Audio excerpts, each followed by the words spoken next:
There's this kid on Twitter, and he's somebody who encapsulates all of the opposite stereotypes of Eagles fans. He's a nice person. He spreads positivity. And he kind of reminds me of myself before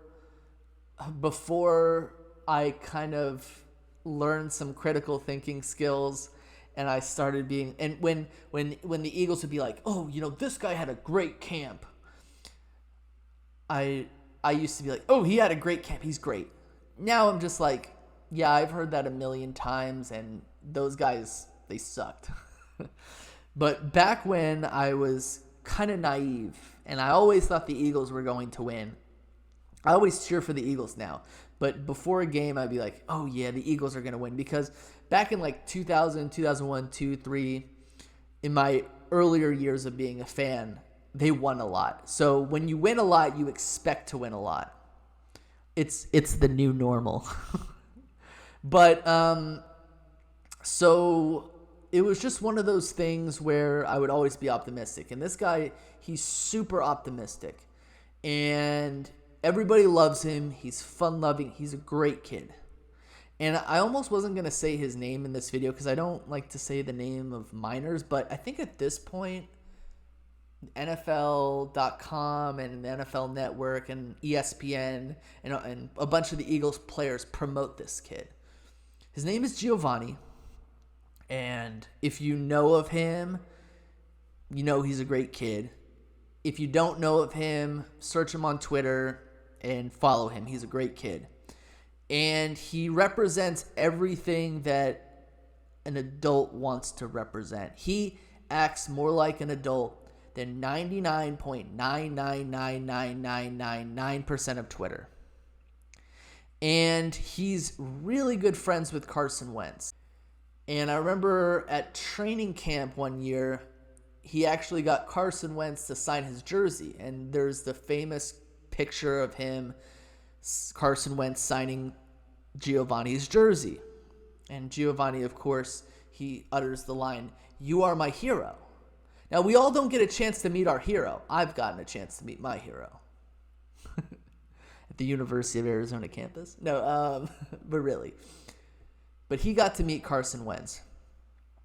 The negative thing is the fact that Giovanni has some sort of health issue. And he gets a lot of surgeries. He does a lot of physical training. He's a 13-year-old kid in a wheelchair. And my policy, I don't like to make fun of kids. And I don't like when kids get made fun of. When I say I don't like to make fun of kids, I don't make fun of kids, of course. I was someone who was bullied in school, and it sucked. But, I eventually got over it, and I came to the understanding that kids are cruel. Kids are real cruel. And I'm not going to sit here and dwell on it. I'm gonna kind of make it a positive. I'm sorry I said that. I'm sorry I said that I don't like to make fun of kids. I don't make fun of kids. That was a Freudian slip, of course. But especially a kid who is in the situation that he's in. And he makes it 100% positive every single day. Like, every single video he makes, he has a smile on his face.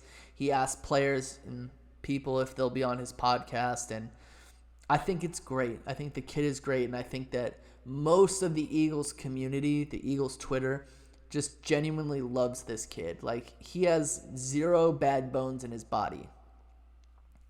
Well, of course, he's really good friends with Carson. And Carson has done a few shows with him. And I think that that's great.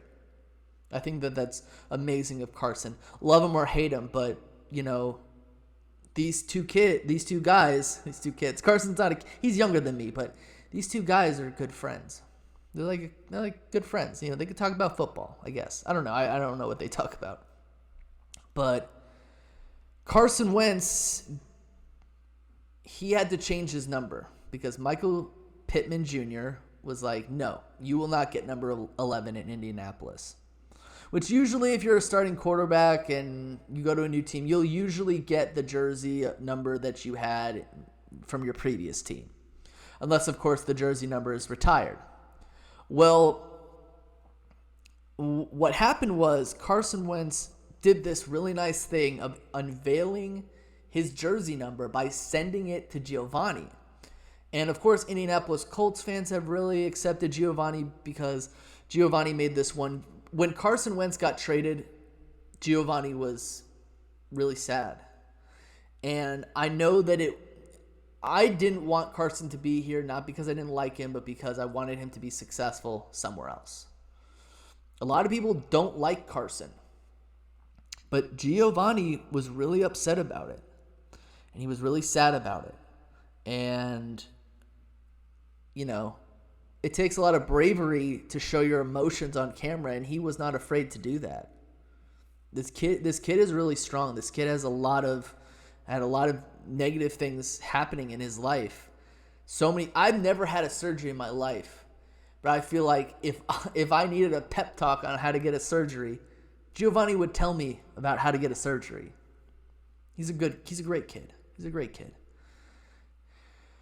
But like the fan base that the Philadelphia Eagles have, and I'm sure that a lot of fan bases operate like this, but we're usually able to police our own. And I know that if anyone said anything mean about Giovanni, he would just give them a hug, because usually mean people, they just got problems in their lives. He had a lot of people who were upset about him wearing a Carson Wentz Colts jersey and saying, "Oh, why don't you go be a Colts fan? You're not a real Eagles fan." And it really got me to thinking a lot about the things that I said to people and the wrong things that I've said to people and things that I wish I hadn't said to people. I wish I hadn't really cared. I wish I hadn't gate kept the internet when it came to their sports teams. I feel a certain way, but if it's a kid, it's a different story. And from what happened there, I don't think I'm going to gatekeep again, because it's just mean, and I don't want to be mean. Another guy said that he was going to break his kneecaps. Bro, what the hell? What the hell is wrong with you that you would ever say that to a person, let alone a kid? He didn't even get that much abuse by these people, but it was one too many, right? And Eagles fans, they did a great job putting those people in their place. And I don't know, the whole thing just got me to thinking about this and how awful the internet is to people. Like, it's sick. Like, you're behind an avatar. You can say whatever you want to whomever you want. And I don't think you should be allowed to insult a kid. Even if the kid does dumb things, you shouldn't be able to do that. Like, freedom of speech is freedom of speech, but I feel like when you're young, you're unable to contextualize these things, and you're unable to stop and say, like, this person doesn't mean it. But he's a great kid, and he's a role model to everybody, and he is someone who should be celebrated, right? Not all of us Eagles fans like eat poop and throw snowballs and beer bottles at people and beer cans at people and insult children, right? We don't all do that. There are a select few of them who do that on a regular basis. But this guy's a hero. This kid's a hero. He should be celebrated every day. And he makes me want to be a better person. I know that he makes all the Eagles fans on Twitter want to be a better person too. He's a great guy. And he is one person who I seriously hope gets success in this world, because he definitely deserves it.